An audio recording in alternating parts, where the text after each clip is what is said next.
Good evening everyone. Shri classes की digital platform पे आप सभी का आज फिर से हार्दिक स्वागत है। कल हम लोगों ने क्वेश्चन किया था एक्सरसाइज 2.2 का फर्स्ट और सेकंड। आज अब वापस क्वेश्चन लेंगे, स्टार्ट करेंगे 2.2 को आगे। आज क्वेश्चन लेंगे अपन थर्ड क्वेश्चन। थर्ड क्वेश्चन क्या कह रहा है अपने को प्रश्नमाला 2.2 का कि अभाज्य गुणनखंड विधि द्वारा कुछ अपने को पूर्णांक दिए गए हैं, निम्नलिखित पूर्णांकों का महत्तम समावर्तक व लघुत्तम समावर्तक ज्ञात करना है। एचसीएफ निकालना है अपने को गुणनखंड विधि द्वारा, ठीक है ना।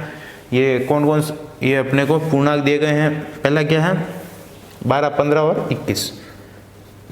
12, 15 और 21, ठीक है। इनके निकालेंगे अब, ठीक है ना। निम्नलिखित गुणांकों के क्या क्या निकालना है। पहला क्या है अपने को 12, तो 12 का क्या हो जाएगा 2 इंटू 2 इंटू 3, तो 2 स्क्वायर 2 की पावर 2 इंटू 3, ये निकल गया इसका 12 का निकल गया। फिर क्या निकालेंगे अपन 15 का। 15 का पहले क्या निकालेंगे, पहले किसका जाएगा 3 का, तो 15 का निकालते हैं अपन।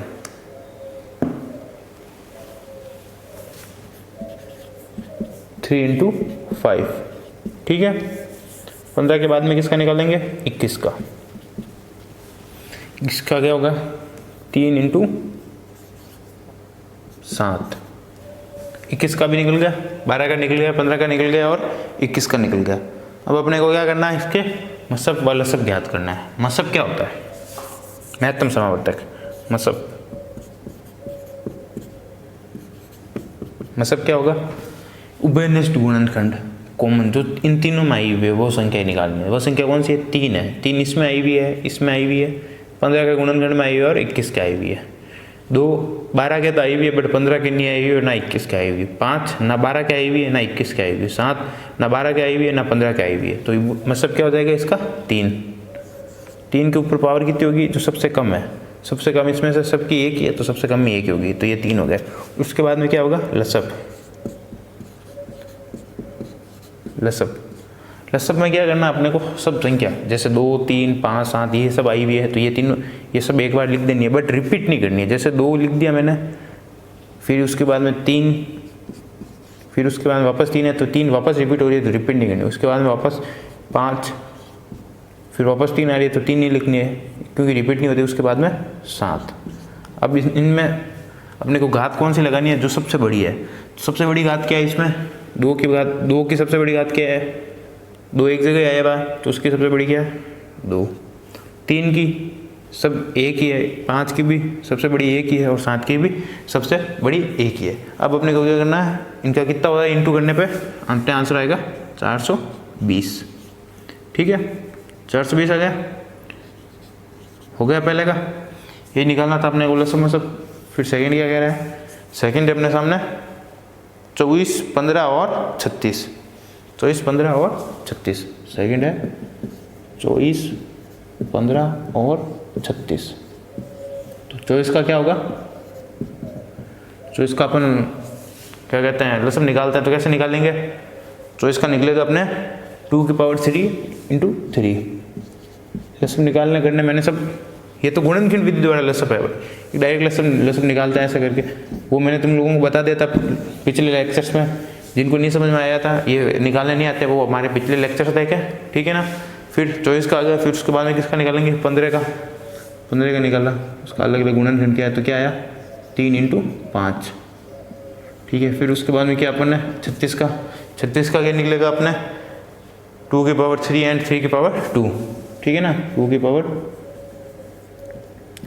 3 एंड 3 की पावर 2। 36 का भी निकल गया अपने पास। अब क्या करेंगे अपन आगे, इसमें 2 की पावर 3 नहीं है, इसकी में 2 की पावर क्या है 2 है, ठीक है। फिर उसके बाद में क्या करेंगे आगे, इसका मतलब निकालेंगे। ये सब मैं डायरेक्ट कर रहा हूँ, तुम लोगों को मैंने पिछली क्लासों में समझा दिया है, ठीक है ना। अब इसका मतलब वो निकालेंगे। मतलब क्या होगा, जो उभयनिष्ठ गुणनखंड, उभयनिष्ठ गुणनखंड क्या है, इसमें 2 आ रहा है, 3 है, 3, 5, 3, 5।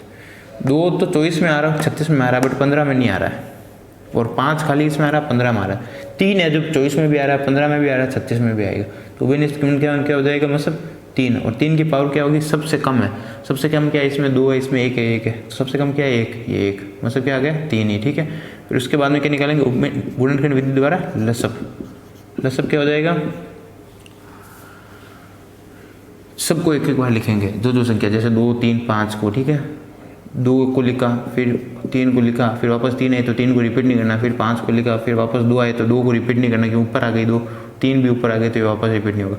फिर इनकी सबसे बड़ी घातांक कौन सी है, 2 की सबसे बड़ी घातांक क्या है, 3 है, घात 3 है तो 3 लिख देंगे। 3 की सबसे बड़ी घात क्या है, यहाँ पे 2 है तो 2 लिख देंगे। 5 की सबसे बड़ी 1 ही है, तो अगर इनको सॉल्व करेंगे तो क्या आएगा, 2 की पावर 3 है, फिर 3 की पावर 2 है, और फिर 5 है, तो इनका आंसर आ जाएगा अपने पास 360। समझ में आ गया आपको, बिल्कुल इजी है, ठीक है। अब आगे क्या करते हैं, एग्जाम्पल 3 लेते हैं, इसका स्क्रीनशॉट ले लो आप लोग, फिर आप कॉपी में कर लेना अपने फिर ऊपर, ठीक है। फिर अगला लेते हैं अपन,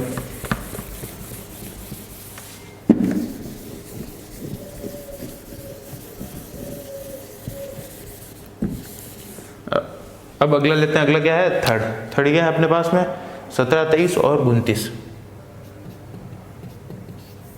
17, 23 और 29, ठीक है ना। 17 का करेंगे, 17 का क्या होगा, 17 का 17 ही होगा, और तो कुछ नहीं होगा, 17 इंटू 1, उसके अलावा कुछ होगा नहीं।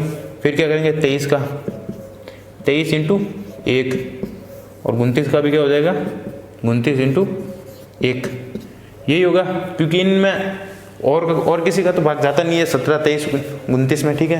तो इसका मतलब क्या हो जाएगा, मतलब होगा उभयनिष्ठ गुणनखंड। उभयनिष्ठ गुणनखंड क्या है, 1 है, जो इन तीनों में आ रहा है, बाकी तो सब अलग अलग है, ये 1, ठीक है। उसके बाद में इसकी घात 1 की हो गई, क्यों सबसे कम किस्म की घातांक क्या है, 1 है। फिर क्या निकालेंगे अपन, लसब। लसब में सभी को एक एक बार लिखेंगे, 17 को लिख दिया, फिर 1 को लिख दिया, इंटू 23 को लिख दिया, फिर 29 को लिख दिया।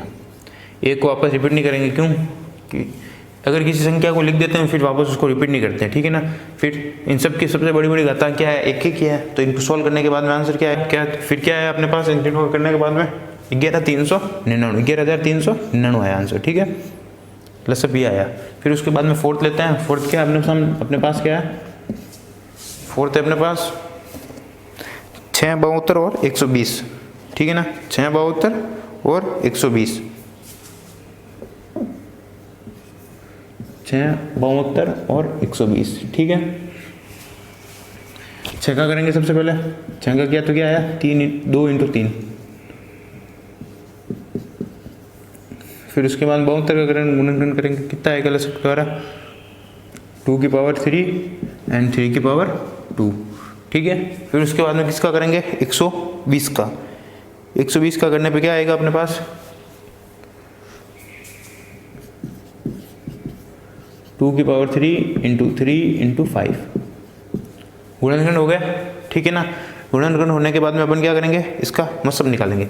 मतलब कैसे होगा, इसका उभयनिष्ठ गुणनखंड क्या है, ठीक है ना। इसका उभयनिष्ठ गुणनखंड क्या है, 2 और 3 भी है, 2 तीनों में आ रहा है, 3 भी तीनों में आ रहा है, 6, 72, 120 में। तो पहले क्या लिखेंगे, 2 फिर 3। अब 2 की सबसे कम पावर क्या आ रही है, इसमें 3 आ रही है, इसमें 2 3 आ रही है, इसमें 1 आ रही है, तो सबसे कम क्या है 1। 3 की सबसे कम क्या आ रही है 1, तो क्या हो जाएगा मतलब 6। फिर उसके बाद में क्या करेंगे, लसब। लसब क्या, लसब करेंगे। अब लसब में क्या होगा, पहले ये लिखेंगे 2, फिर उसके बाद में 3, फिर वापस ये नहीं लिखेंगे क्योंकि ये रिपीट हो रही है, 2, 3 भी नहीं लिखेंगे, रिपीट हो रही है, 2 वापस नहीं लिखेंगे क्योंकि रिपीट हो रही है, 3 वापस रिपीट हो रही है। फिर उसके बाद में ये लिखेंगे 5। अब इनकी सबसे बड़ी घातांक कौन कौन सी, 2 की सबसे बड़ी क्या है, 3 है, तो मैंने यहाँ पे 3 लिख दिया, ठीक है। फिर 3 की सबसे बड़ी घात क्या है, 2 है, तो मैंने यहाँ 2 लिख दिया, और 5 की सबसे बड़ी 1 है। इनको सॉल्व किया तो लसब का आंसर क्या है अपने सामने, 360, ठीक है ना। तो लसब का क्या हो गया, इंटू करने के बाद में 360, ठीक है ना। समझ में आ गया। अब अपन कौन सा लेंगे, आगे क्या करेंगे अपन, फिफ्थ क्वेश्चन, फिफ्थ लेंगे, इसका फिफ्थ पार्ट लेंगे, ठीक है ना।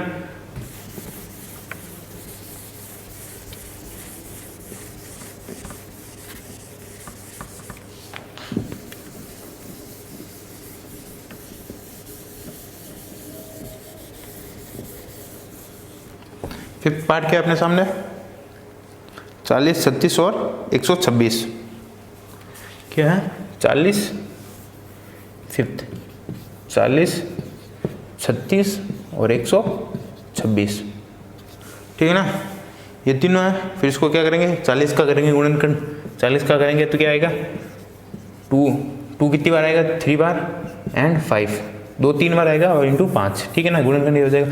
फिर उसके बाद में क्या करेंगे 36 का गुणनखंड किया तो क्या आया 2-3 बार और 3-2 बार, ठीक है ना। लसअप करनी तो सबको आती है, नहीं आती है तो मैं फिर वापस ले रहा हूँ, हमारी पिछली क्लासों में बताया हुआ है, उनमें देखें आप जाके, ठीक है। और फिर 126 का गुणनखंड क्या हो जाएगा 126 का हो जाएगा 2 की पावर 1 एंड 3 की पावर 2 एंड 2 7, ठीक है, समझ में आ गया। फिर उसके बाद में क्या करेंगे, इसका मसब निकालेंगे। मसब कैसे होगा, उभयनिष्ठ गुणनखंड। उभयनिष्ठ गुणनखंड क्या है 2 है, 2 क्या है इन तीनों में आ रहा है तो ये लिखा 2, और सबसे कम क्या है 2 की घात, सबसे कम वैल्यू क्या है 1, इसमें 3 आ रही है, इसमें 1 है तो ये 1, तो क्या आ गया मतलब अपने पास 2 आ गया। फिर उसके बाद में क्या करेंगे लसब लेंगे। लसब 2 फिर 5 फिर 3 तो 7, ठीक है, इनको लिख लिया, एक बार रिपीट नहीं करना। फिर 2 की वैल्यू सबसे बड़ी घात लेंगे। 2 की सबसे बड़ी घात क्या है 3, 5 की सबसे बड़ी घात क्या है 1, 3 की सबसे बड़ी घात क्या है 2, 7 की सबसे बड़ी घात क्या है 1, तो इसका लसब क्या आएगा, लसब आएगा अपने पास 2520, 2520 नहीं 2520, हाँ सही है, ठीक है ना। अब 5 हो गया अपने सामने, 8, 9 और 25, बिल्कुल ईजी है। 8, 9, 25 आप लोगों को उनको करना है घर पे, और जिनको नहीं आता है कोई बात नहीं, हमें कमेंट सेक्शन में बताएं, हम लोग आपके लिए स्पेशल वीडियो अलग से बता देंगे आपके कमेंट्स वाले डाउट के ऊपर, ठीक है ना। ये हो गया, आपको ये समझ में आ गया, आपको गुणनखंड विधि द्वारा लसब और मसब निकालना, ठीक है ना। कोई भी प्रॉब्लम आए हमें कमेंट में बताएं और हमारे चैनल को सब्सक्राइब जरूर कीजिए, ठीक है। अब अपन क्वेश्चन कौन सा करते हैं, 4th number question, 4th number, ठीक है ना। अगला क्वेश्चन करेंगे 4th नंबर।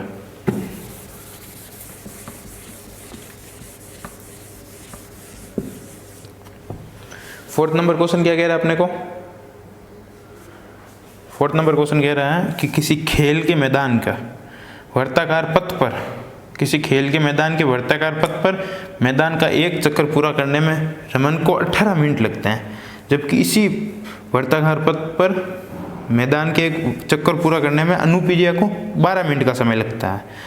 माना कि दोनों एक ही स्थान पर एक ही समय पर चलना प्रारंभ करते हैं तथा एक ही दिशा में चलते हैं, तो बताइए कितने समय बाद दोनों प्रारंभिक स्थान पर मिलेंगे, ठीक है ना। तो ये क्या कह रहा है, एक वर्ताकार पथ है, यहाँ नीचे बना लेते हैं थोड़ा, क्वेश्चन ढंग से दिखे आप लोगों को। यह ठीक है ना। पहले क्या करना है, पहले क्या करता है, इसमें रमन भागना स्टार्ट करता है। रमन को इस चक्कर को पूरा करने में कितना टाइम लगता है 18 मिनट, ठीक है ना। उसके बाद एक अनुप्रिया होती है जिसको इस पूरे चक्कर को पूरा करने में कितना लगता है 12 मिनट, ठीक है ना। रमन को 18 मिनट लगता है इस चक्कर को पूरा करने में और अनुप्रिया को 12 मिनट लगता है इस चक्कर को पूरा करने में, ठीक है ना। माना और दोनों इसी स्थान से स्टार्ट होता है, यहीं से रमन स्टार्ट होगा और यहीं से अनुप्रिया स्टार्ट होगी। अब क्वेश्चन पूछ रहा है दोनों को प्रारंभिक स्थान पर, यहाँ पे रमन भी स्टार्ट करता है यहाँ पे भागना और अनुप्रिया भी भागना स्टार्ट करती है। क्वेश्चन कह रहा है ये दोनों वापस इस स्थान पर कब मिलेंगे, कितने टाइम बाद मिलेंगे, ठीक है ना। ये अपने को पता लगाना इस क्वेश्चन में, तो अपन क्या करेंगे इसी गुणनखंड विधि का द्वारा यूज करेंगे, ठीक है ना। पहले अपन क्या करते हैं 18 और 12 का गुणनखंड करते हैं, गुणनखंड बनाते हैं 18 और 12 का लसब द्वारा, ठीक है। तो 18 का क्या, 18 का गुणनखंड बनाएंगे अपन, ठीक है ना सबसे पहले, और फिर क्या करेंगे 12 का और 12 का, ठीक है। 18 का क्या हो जाएगा 2 × 3 की पावर 2 और 12 का क्या हो जाएगा 2 × 2 की पावर 2 × 3, सही से लिख देता हूँ, ठीक है, समझ में आ गया। 18 का गुणनखंड क्या हो जाएगा 2 × 3 की पावर 2 और 12 क्या हो जाएगा 2 की पावर 2 × 3, ठीक है। फिर इसके बाद में क्या करना है अपने को, क्वेश्चन नंबर कौन सा ये 5th है, ध्यान रखना, ठीक है ना, नहीं 4th क्वेश्चन। अब क्या करना है अपने को लसब और मसब दोनों करना है, जो परफेक्ट आंसर आ रहा है अपने इस क्वेश्चन के हिसाब से एडजस्टमेंट बैठ रहा है वही फिर करना आगे। पहले क्या करेंगे अपन इसमें मसब करेंगे, मसब मसब करने पे, ठीक है। मसब करते हैं सबसे पहले। मसब करने पे क्या हो जाएगा, मसब में कौन सी होगी, उभयनिष्ठ संख्या। उभयनिष्ठ इसमें 2 भी आ रही है, 3 भी आ रही है, इसमें भी 2 आ रही है, 3 भी आ रही है, तो दोनों को लिखेंगे 2 × 3, ठीक है। फिर इनमें से सबसे छोटी संख्या कौन सी है, नहीं घात, इनकी सबसे छोटी घात कौन सी है, तो इसकी क्या है 1 और इसकी 2, तो सबसे छोटी कौन सी है 2 की 1 लिख देंगे और 3 की 1 लिख देंगे। क्या आ जाएगा अपने पास, 3 × 2 6 मसब आ गया। और लसब को क्या करेंगे, वापस सभी को एक बार रिपीट करके लिखेंगे 2 × 3। इसमें क्या करना, सबसे बड़ी घात लिखना है। 2 की सबसे बड़ी घात कितनी है 2, तो यह 2 लिख दिया यहाँ पे। और 3 की सबसे बड़ी घात क्या है यहाँ पे 2, तो ये लिख दिया। 2 की पावर 2 क्या होती है 4, और इंटू 3 की पावर 2 क्या होती है, 3 की पावर 2 हो जाएगी 9, 9 × 4 हो जाएगा 32, ठीक है ना। 32 आ गया, नहीं 36, इसका आ जाएगा 36, लसब क्या हो जाएगा अपने 36। अब ये वर्ताकार पथ है, अनुप्रिया यहाँ से भागना स्टार्ट करती है, उसको 12 मिनट लगते हैं और रमन को 18 मिनट लगते हैं। तो एक तो आया अपने मसब क्या आया 6 आया, तो 6 अपन क्या आया, तो 6 के है 6 मिनट आए, तो 6 मिनट में तो ये कहाँ तक पहुँचेगा, गुण लसब मसब के द्वारा निकालेंगे, तो 6 मिनट में ये कहाँ तक पहुँचेगा, यहाँ तक। 6 मिनट में तो ये यहाँ तक पहुँचेगा, क्योंकि 12 मिनट तो उसको क्या कहते हैं अपने अनुप्रिया को तो यहाँ तक लगते हैं 12 मिनट एक चक्कर पूरा करने में, तो 6 मिनट तक तो यहाँ पे पहुँचेगा, ठीक है। तो मसब वाला अपने फेल रहा, ये सक्सेस नहीं रहा। उसके बाद में अपन क्या करेंगे, लसब। लसब में क्या करेगा 36 में वो क्या यहाँ से स्टार्ट करेगा, अनुप्रिया क्या करेगी यहाँ से स्टार्ट करेगी, उसको 12 मिनट लगेंगे, 1 2 और 3, 12 × 36, ठीक है ना। तो ये यहाँ पे आया 12, नहीं 12 चौक 36, और चौथे में ये 36 में यहाँ तक आया। अनुप्रिया को 4 बार चक्कर लगाने पड़े, फिर उसके बाद में ए से अपन क्या कर देते हैं अनुप्रिया को 4 चक्कर लगाने पड़े, फिर आता है रमन, पहली बार में गया 18, ठीक है, फिर 18 वापस ये 2 36, 18 दूनी 36, नहीं 3 चक्कर अनुप्रिया को लगाने पड़े, और उस रमन को कितने लगाने पड़े, नहीं अनुप्रिया को रुको, अनुप्रिया को 18 मिनट, अनुप्रिया को 12 मिनट लगते थे, ठीक है ना। तो अनुप्रिया को कितने चक्कर लगाने पड़े, अनुप्रिया यहाँ पे चक्कर लगा देगी, हाँ सही है 3, और रमन कितने चक्कर लगाएगा, 1 चक्कर लगाने में रमन को टाइम लगता है 18 मिनट, और दूसरा फिर और लगेगा तो 36, तो रमन को 2 चक्कर, अनुप्रिया 3 चक्कर पूरा कर लेगी और रमन 2 चक्कर पूरा करने के बाद में दोनों यहाँ पे मिल जाएंगे। समझ में आ गया अपने को क्वेश्चन, ये पूछा था, तो अपने क्या हो जाएगा इसका आंसर लसब वाला। मसब सही नहीं होगा, ठीक है ना। तो जो चेक दोनों करना है और जो सही है उसको अपन को लिखना है, तो क्या आएगा लसब आएगा, और क्या आया 36 मिनट बाद दोनों अपने को प्रारंभिक स्थिति पे मिल जाएंगे, ठीक है। ये हो गया क्वेश्चन अपना चौथा। फिर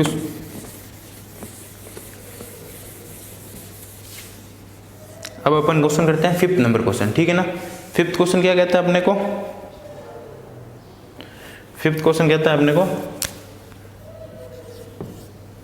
ये लाइन साफ कर देते हैं यहाँ से।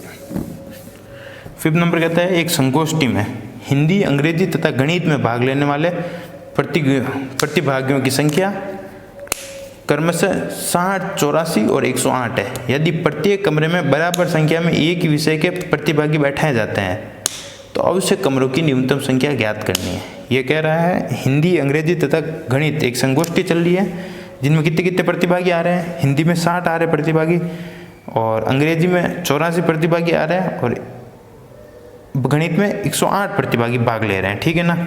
इनको कमरों में बैठाना है और इनको बराबर कमरों में बैठाना है सभी को। तो एक विषय के प्रतिभागी, अब एक ही विषय के प्रतिभागी को बैठाए जाते हैं बराबर विषय में, एक ही विषय, पता नहीं कौन सा विषय है, ठीक है ना, उनके हिसाब से लेना, और तो आवश्यक कमरों की संख्या बतानी है, ठीक है ना।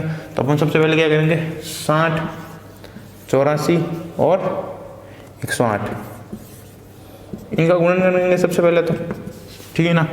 और तो पहले क्या करेंगे, इनका गुणनखंड करेंगे। 60 का गुणनखंड किया तो क्या है 2 की पावर 3 × 3 × 5, ये है इनका गुणनखंड। फिर उसके बाद में क्या करेंगे, 84 का गुणनखंड करेंगे। 84 गुणनखंड आएगा 2 की पावर 2 × 3 × 7, ठीक है। उसके बाद में क्या करेंगे, 108 का गुणनखंड करेंगे। 108 का गुणनखंड क्या आएगा, 2 की पावर 2 × 3 की पावर 2, ठीक है, हो गया अपने।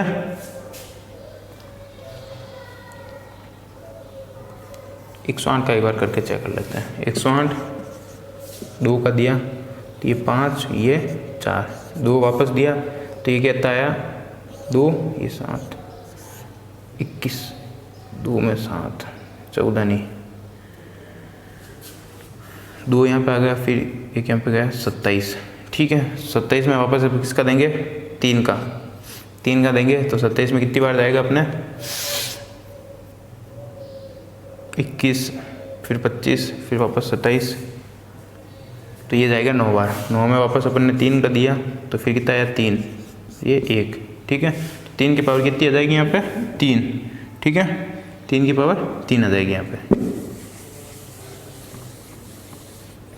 अब अपन क्या निकालेंगे इसमें, मसब लसब और मसब दोनों निकालेंगे। ठीक है, तो एक बार सबसे पहले क्या निकालते हैं अपन, मसब।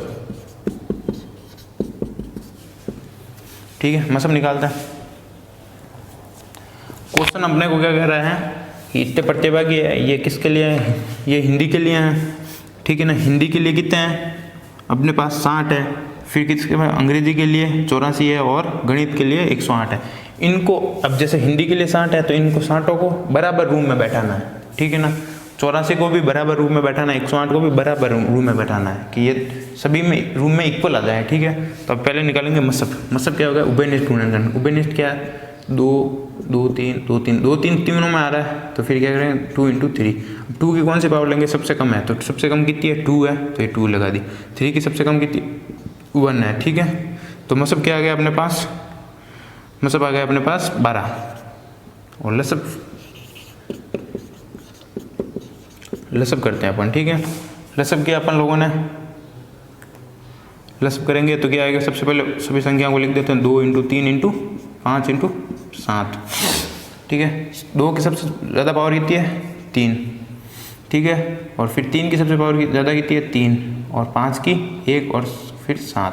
तो इनका लसब क्या आ जाएगा अपने सामने, इनका लसब आएगा अपने पास 2 की पावर कितनी है 3 तो 2 की पावर 3 होती है तो 8 आता है, इंटू फिर 3 की पावर 3 है तो 27, 3 × 9 9 × 27, फिर उसके बाद में इंटू 5 और इंटू 7। ठीक है, तो कितना आएगा 75 60 7560। ये तो हो नहीं सकता लसब। अब 7560 तो कमरे को जरूरत ही नहीं है, क्यों 7560 तो अपने रूम में बच्चा ही नहीं है, तो ये तो गलत हो गया लसब। तो अपन क्या करेंगे, मसब लेंगे 12 रूम्स की क्या होगी अपने को जरूरत होगी। ठीक है ना, तो अब कितने बच्चे बैठेंगे, अब हिंदी के रूम में कितने हैं, हिंदी ये 60 हिंदी के बच्चे हैं तो हिंदी के रूम में कितने बैठेंगे, ये हिंदी, ये क्या कह रहा है 12 रूम्स की जरूरत, 12 बच्चे को बैठा देंगे। ठीक है, तो अब क्या कह रहा है आगे, हिंदी में कितने बैठेंगे, हिंदी में अपने कितने 60 बच्चे हैं, उसमें अपन 12 का भाग देंगे, कितना आएगा 5 बार आएगा, तो ये क्या कह रहा है 5 रूम की जरूरत होगी। ठीक है, फिर उसके बाद में क्या करेंगे, 12 रूम है नहीं, मसब में 12 रूम्स आ गए भाई, 12 रूम की जरूरत होगी तो 5 बच्चे 12 रूम में बैठ जाएंगे। फिर उसके बाद में क्या आएगा, अंग्रेजी। ठीक है, अंग्रेजी में कितने हैं 84 है, 84 है और 84 12 रूम में कितने बच्चे बैठेंगे 7 बच्चे 12 रूम में बैठ जाएंगे। ठीक है, बराबर। और उसके बाद में क्या आएंगे, गणित में कितने 108 है, 12 का भाग दिया कितने आएंगे 9 बच्चे 12 रूम में बैठ जाएंगे। तो अब देखो यही क्वेश्चन कह रहा था अपने को, क्वेश्चन कह रहा था कि आवश्यक बच्चों की न्यूनतम संख्या बताएंगे कि कम से कम कितने बच्चों को बैठाएंगे कि वो बराबर रूम में आ जाए। तो भाई अपने पास कितने 12 रूम है, एक सब्जेक्ट के लिए 12 रूम है। ठीक है, तो 60 है, 60 बच्चे हैं तो न्यूनतम कितने 5 बच्चे 12 रूम में बैठाएंगे तो 60 हो जाएंगे। ठीक है ना, 5 × 12 60 हो जाएंगे। ठीक है, फिर बाद में 84 इंग्लिश के लिए 84 बच्चे हैं, अब इनको 12 रूम में बैठाएंगे तो न्यूनतम कितने होंगे 7 बच्चों को बैठाएंगे, 60 × 12 84 हो जाएंगे, 7 से कम नहीं बैठा सकते, बराबर नहीं आएंगे फिर। ठीक है, फिर 108 गणित के लिए, तो इनमें न्यूनतम कितने बैठाएंगे 9 बच्चों को बैठाएंगे, 9 बच्चों को 12 रूम में बैठाएंगे, 9 बच्चों को 12 रूम में बैठाएंगे तो 9 × 12 कितना हो जाएंगे, 9 बच्चों को 12 रूम में बैठाएंगे 9 × 12 हो जाएंगे 108। ठीक है, फिफ्थ क्वेश्चन भी हो गया अपने पास कंप्लीट। ठीक है ना। तो गुणनखंड विधि की ये क्वेश्चन भी अपने पास कंप्लीट हो गया। अब कल अपन क्या पढ़ेंगे, अपरिमेय संख्या दी होगी उनको प्रमाण करना है। आज का अपना चैप्टर यही है। आप लोगों को पढ़ के कैसा लगा ये हमें कमेंट में ज़रूर बताएं, और हमारे चैनल को सब्सक्राइब कीजिए, वीडियो को लाइक कीजिए अच्छा लगे तो आपको, और आगे अपन कल पढ़ेंगे। धन्यवाद।